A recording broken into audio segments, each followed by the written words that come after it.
계속해서 대구 경북 소식 전해드립니다. 대구와 경북 대부분 지역에 폭염특보가 내려진 가운데 대구의 낮 최고기온은 35.9도, 포항 36.1, 경산 35.7도 등 무더운 날씨가 이어졌습니다. 대구와 포항 등 9개 경북시군의 폭염경보가, 구미와 청도 등 10개 경북시군에는 폭염주의보가 내려졌습니다. 오늘 밤에도 대구를 포함한 일부 지역에 열대야 현상이 이어질 것으로 보입니다. 이번 더위는 토요일까지 계속되다가 오는 일요일과 월요일에 비가 내리면서 한풀 꺾었다가 화요일부터 다시 더워질 것으로 보입니다. 네, 폭염이 이어지면서 대구는 어제 22개 학교가 단축 수업을 했고 오늘도 초중고 47개 학교가 단축 수업을 했으며 경북 지역에서도 18개 학교가 단축 수업을 했습니다. 대구와 경북교육청은 폭염특보가 내려지면서 각급 학교에 체육이나 야외 활동을 자제하고 학생들 건강에 신경을 쓰도록 하는 한편 여름철 식중독 예방에도 주의를 기울일 것을 당부했습니다.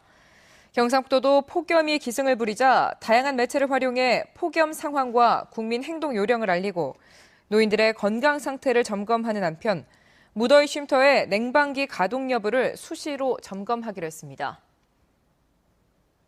폭염이 계속되면서 어제 오후 5시 반쯤 대구시 달성군의 아파트 신축 공사 현장에서 48살 한모 씨가 쓰러져 숨져 있는 것을 동료가 발견해 경찰에 신고했습니다. 경찰은 한 씨가 건강이 좋지 않은 상태에서 폭염 중에 일을 하다 열사병으로 숨진 것으로 보고 있습니다. 한편 어제 낮 1시 20분쯤에는 의성군 비안면의 야산에서 밭일을 하던 59살 배모 씨가 갑자기 쓰러져 병원에서 치료를 받는 등 열사병 환자가 잇따르면서 폭염 속 건강관리에 각별한 주의가 요구됩니다. 대구 어린이회관이 올해로 개관한 지 30년이 됐는데도 낡은 시설과 부실한 운영 프로그램들을 방치한 채 운영하고 있다는 지적이 제기됐습니다. 대구시도 사실상 손을 놓고 있어 활성화 대책 마련이 시급합니다. 이상원 기자가 보도합니다. 대구 어린이회관 제1전시실. 전시 공간의 대부분이 16년 전인 지난 97년 교체한 것들입니다. 낡은 천장 일부는 뜯겨져 나간 채 방치되어 있습니다. 대구 어린이회관의 연간 운영비는 30억 원 안팎. 하지만 대부분이 인건비로 나가고 시설 유지비와 운영 프로그램에 투자되는 순수 사업비는 10%대에 불과합니다. 이 때문에 어린이들이 원하는 눈높이에 맞는 체험학습, 놀이시설로 리모델링을 해야 한다는 지적이 제기되고 있습니다. 우리 시에서 그냥 조금씩 매년 투자를 하는데 그렇게 해서는 안 될 것 같고 전체적인 리모델링을 통해서 혁신적인 투자를 해줘야 될 것 같습니다. 관리 주체인 대구시도 문제점을 알고 있지만 예산 부족을 이유로 사실상 손을 놓고 있습니다. 전체적인 리모델링은 전체 돈이 많이 들기 때문에 사실 지금 현재 시 재정상으로는 지금 추진하기 어렵습니다. 개관 30년을 맞는 대구 어린이회관이 명실공히 대구를 대표하는 어린이 시설로 거듭날 수 있도록 시설과 프로그램 등 모든 면에서 활성화시킬 수 있는 대구시 차원의 대책 마련이 필요할 것으로 보입니다. MBC 뉴스 이상훈입니다. 칠곡군에 있는 포장지 제조 공장에서 불이 나 계속 번지고 있습니다. 오늘 오후 3시 40분쯤 경북 칠곡군 기산면에 있는 전자제품 포장지 제조 공장에서 불이 나 검은 연기를 내뿜으며 계속 번지고 있습니다. 불이 나자 소방차 20여 대와 소방관 180여 명이 투입돼 진화 작업을 하고 있지만 비닐 등 인화 물질이 많아 진화에 어려움을 겪고 있습니다. 전국 아파트 가격은 16주 만에 하락세로 돌아섰지만 대구와 경북은 상승세를 그대로 이어가고 있습니다.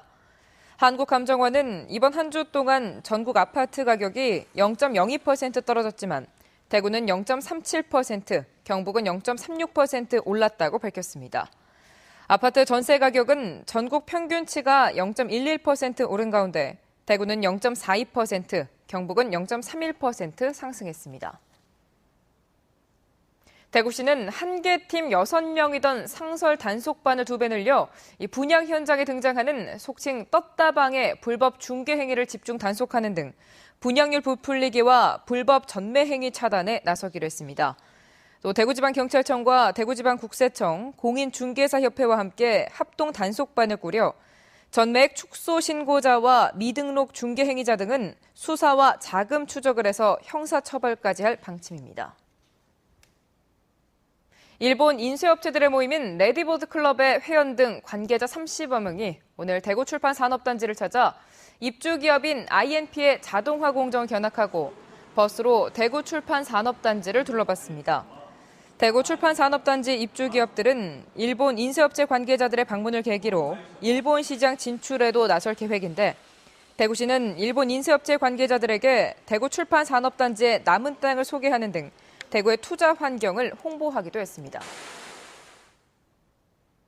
안동 문화관광단지에 국도비 430억 원을 들여 지하 2층, 지상 3층 규모로 건립된 유교랜드가 오늘 공식 개관했습니다. 유교랜드는 게임과 문제풀이 과정을 통해 관람객들이 유교 문화를 체험하고 알 수 있도록 다양한 체험 공간을 갖추고 있습니다. 지난달 1일 임시 개관한 유교랜드는 한 달여 동안 12,000여 명이 입장해 안동 문화관광단지의 핵심 집객시설로 자리 잡고 있습니다. 대구 경북 소식이었습니다. 고맙습니다.